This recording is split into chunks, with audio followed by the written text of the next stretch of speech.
Children are wonderful. Each child is a masterpiece of nature with a destiny that defies imagination. The intelligence, moral reasoning, and innate talents that humans develop to maturity make every one of us an embryonic God with the power of affecting the world in countless ways. It is a divine gift to be born human, but with this gift come responsibilities that call for the greatest love and the highest wisdom. Living with our mortal bodies means walking by faith. We may fall often. Sometimes we fall hard. But when we lift ourselves up and persist in pressing forward, we earn the right to enjoy all that this world has to give. Hope is our spiritual compass. We cannot fail if we believe in ourselves and follow the path marked by the best that mankind ever produced. We have friends and family along the way to guide us and encourage us. It is therefore our duty to care for those who lag behind. This is especially true in caring for children handicapped by the injustices of life.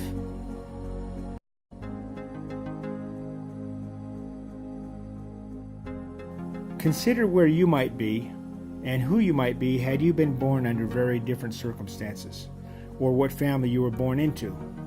Families shape our personal identities and provide opportunities for progress that are often taken for granted.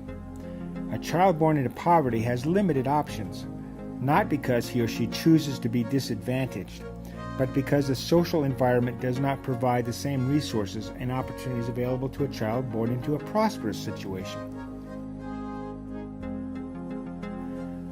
Poverty. What a difficult concept it is to comprehend. But poverty is not merely a thought or opinion. It is a painful reality experienced by the vast majority of the world's inhabitants, every hour of every day. To a child born into poverty, it is felt as a constant gnawing in the stomach that cries out for food. It is often endured through bouts of diarrhea and other illnesses that inflict the young body through infection and malnutrition. To the child's parents, poverty is about not having enough money with which to buy adequate food, medicine, or other necessities. The work that these parents perform is long and hard, and the pay is meager. There is never sufficient money to take care of all the pressing needs. The child, however, has no understanding of these needs. The child only wants to eat and to play. But his parents cannot afford the luxury of play. They struggle to stay alive and to keep their families intact. But the unrelenting stresses of poverty ensure that violence becomes part of their social vocabulary. Poverty compounds violence. A parent overwhelmed by worry, fear, and frustration has less patience for a cranky child. Anger is acted out in many ways. It is the brutality of the powerful against the weak. Children, being both weak and vulnerable, are the inevitable recipients of this violence. They don't know why their parents are angry, or why they inflict painful punishments, or why they are forced to work long hours. Such behavior is as natural to them as their aching stomachs, or the cold nights they shiver through. They do not anticipate a more comfortable life because there are no options other than constant misery. But as a child grows old enough to think and act for himself, the prospect of going elsewhere becomes a possibility.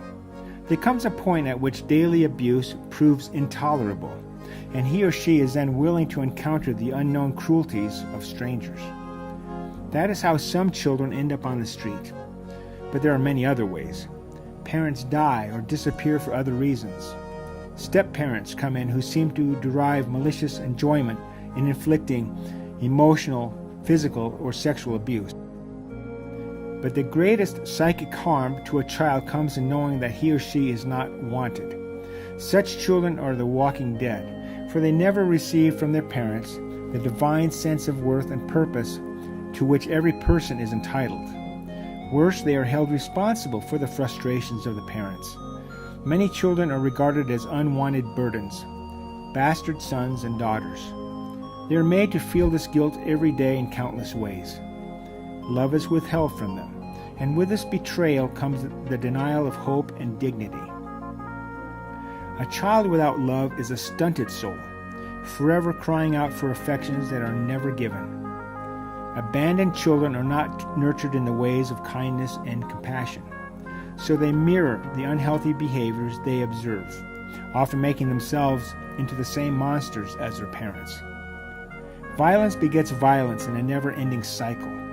Some abused children discover the power of cruelty, which leads them then down a path of sorrow and doom.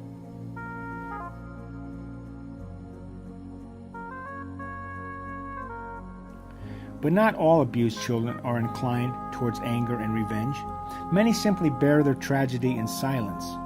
This is especially true for children born with physical or mental disabilities that place an undue burden upon the capacities of the family to provide for. Such children waste away in hidden rooms where their cries are easier to ignore. They are the runts of the family, left to wither and starve, or to spend their days on sidewalks begging for coins. In countries of the developing world, it is not uncommon for some parents with too many mouths to feed to take their oldest child to the city and leave him there on his own. Some desperate parents sell their children into prostitution or into slavery to pay off debts. Poor children are victims of the most heinous cruelties.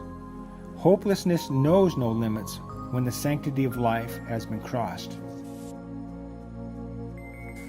Oh, what a difference it makes to be born into a family capable of properly providing for its offspring, where love encourages play and growth, and where the bright promises of hope are abundant. Such persons have the freedom of choosing who and what to become. Stark necessity does not hamper their search for meaning, growth, and service. But how sad it is when some in the privileged class become blind to the perils endured by their less advantaged brothers and sisters. How little they realize that with citizenship comes caring for the destitute. Apathy and indifference stand in the way of transforming a soul into its greatest potentiality. Love at Work embraces the sacred power of service. It draws its mission from the words of an ancient prophet who proclaimed that when ye are in the service of your fellow beings, ye are only in the service of your God.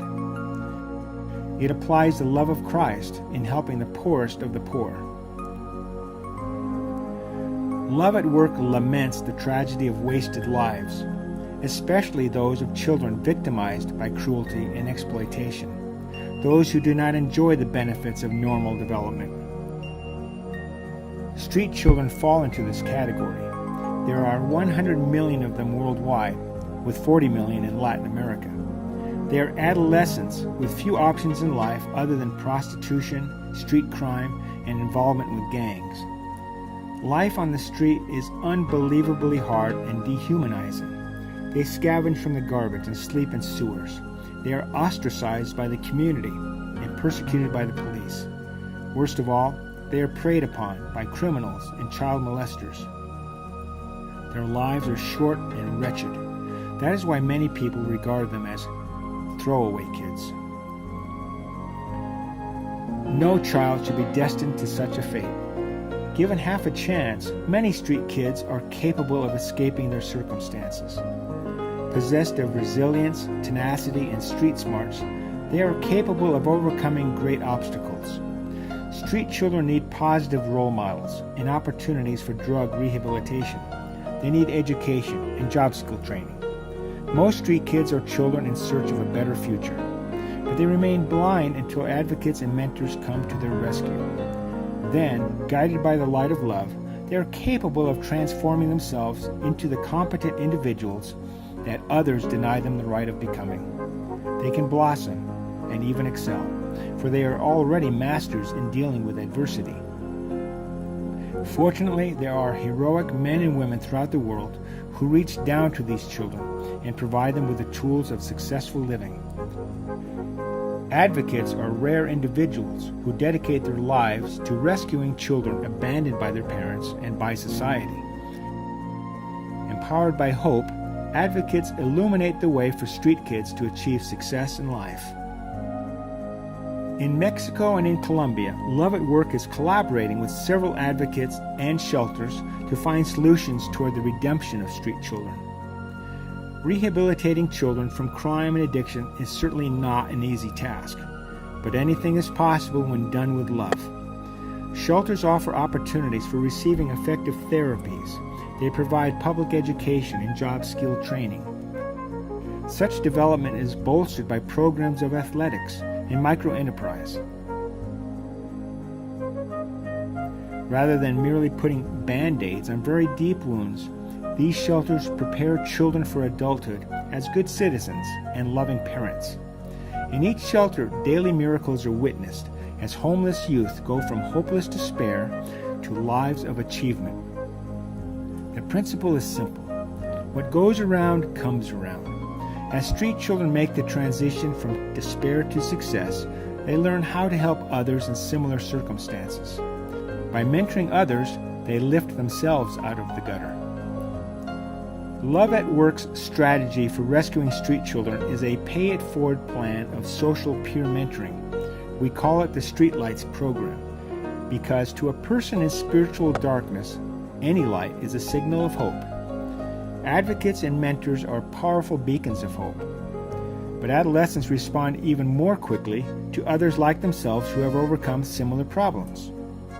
As street kids are given the ladders to lift them out of addiction, crime, and poverty, they become guides for other youth seeking to be free.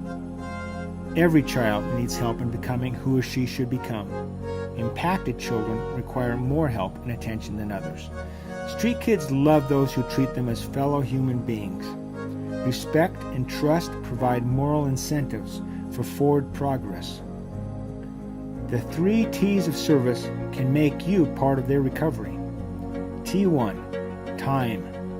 Find the time to come along on a humanitarian service project and meet the kids for yourself. You will love them, and the experience will change your life. T2, talent. What can you do to mentor or help a street child? Your knowledge can be the key to enabling a youngster to make the critical transition. Or you can support Love at Work in becoming a world-class organization that will rescue thousands of street kids. T3, treasure. More commonly regarded as money, treasure also includes all of the other resources that can be shared to accomplish a greater goal. What do you possess that can make a big difference?